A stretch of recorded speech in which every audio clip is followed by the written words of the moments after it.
Welcome back, everyone. In this section, we're going to talk about bar graphs. A bar graph is just a way to visually compare the sizes of different groups when those groups aren't numerically broken down or when those groups don't make up some whole. So pie charts are used when you have different pieces that make up a whole. Bar graphs are used comparing parts of some whole to other parts. In a bar graph, the length of each bar gives you some indication of the size or the quantity that's related to that particular group. Here we have a bar graph that shows the average daily reach for the top 5 websites in the world. And we see Google, Facebook, YouTube, Yahoo, and Wikipedia. And so in addition to being able to generate bar graphs, we're also going to want to be able to interpret bar graphs. So for example, which website has the largest average daily reach? Well, the average daily reach is what's shown here. The largest group of all of these, well, that's going to be Google. So Google has the largest average daily reach. And so what percentage go to that website? This should say that website each day. Well, the number that go to Google each day, it's a little less than 50. We can call it about 49% approximately. And then we want to know what percentage visit Facebook each day. Well, if we go find Facebook, we can see that the percentage is still over 40, but it's a little bit more. We could say this is about 42%. So here we just have another graph based on a survey of 1,000 adults with the thing that most people would be willing to do rather than give up their phone or laptop for a month. The greatest one, the thing most people would do, is this largest bar here. So they would rather go out to dinner with an ex. About how many of those 1,000 would rather get a migraine or the flu than give up their phone?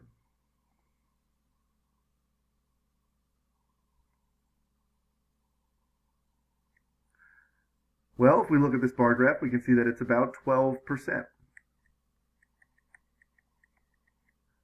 So just out of curiosity, what is 12% of 1,000? So the number of people, how many people? 0.12 times 1,000, or about 120 people.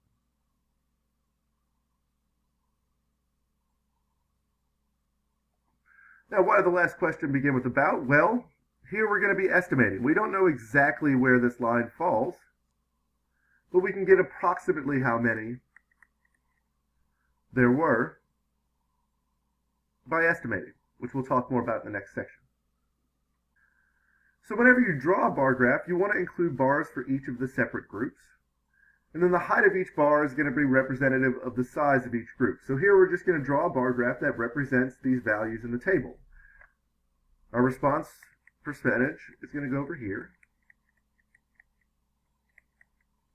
And then down here we're just going to have the different groups. So we'll have less than 1, 1, 2 to 6, 7 to 12,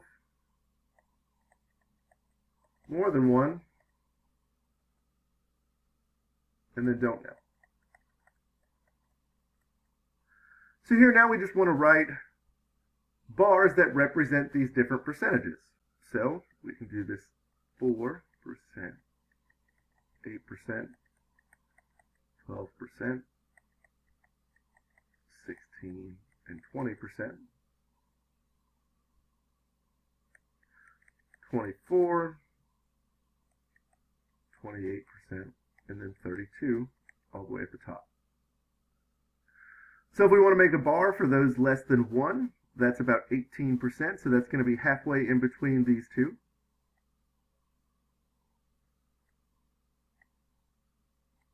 For 1 year, we have 13%,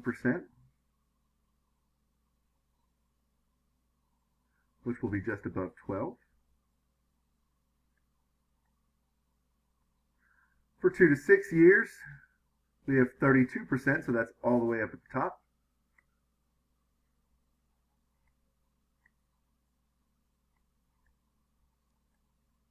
For 7 to 12 years, we have 12%. For more than 1 year, we have 11%.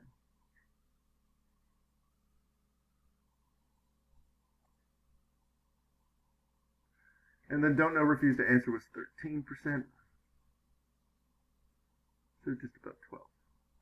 And now we can go and shade all of these in. You can use different colors if you'd like, just to represent the different groups.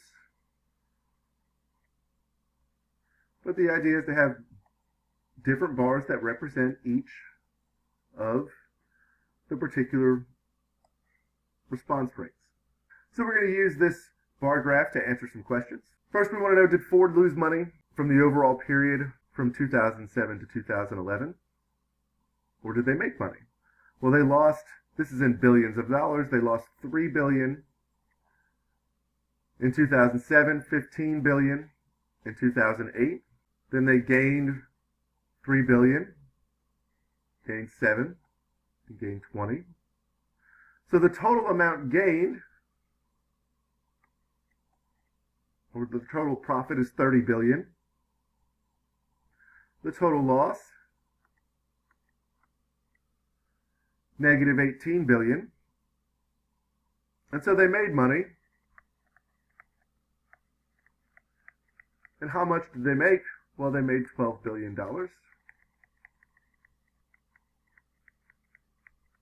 And what if we wanted to know what was Ford's profit from 2009 to 2011? Well, now we would just add all three of these up. 3, which is what we did just a moment ago, plus 7, plus 20. Their profit for those last 3 years is $30 billion. Sometimes we can have clustered bar graphs where we have multiple groups shown at different time points or in different categories. Here we have 3 different computer software companies, and we see their average shares that are traded in millions for each month from June through October of 2015. And so just like we can answer questions about single bars, we can answer questions about clustered bar graphs. So what company had the most shares traded in August? Well, if we look at August, the company with the most shares traded is going to be Apple.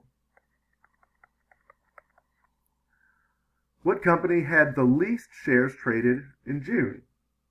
Well, if we look at June, the least amount, the smallest bar in June, is going to be Microsoft. And what company had the most shares traded overall? Well, here we could add them all up and see, but we can also clearly see that Apple has the greatest amount for each month.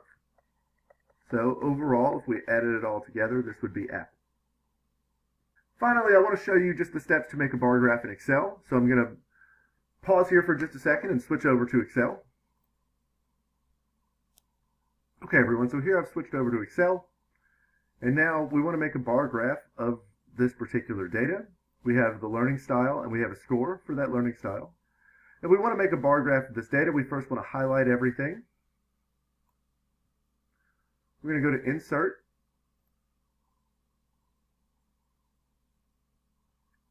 And then we can go here to the bar graph, the little bar graph picture.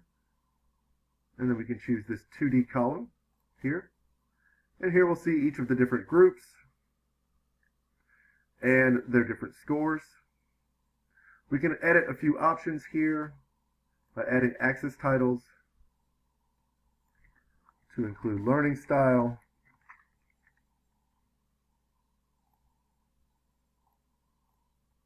and score. And then we can add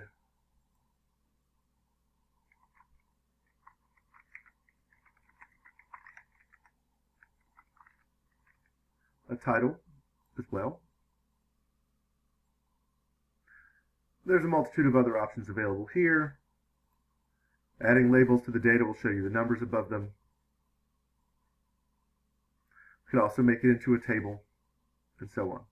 Be sure to reach out to me if you have any questions about this section.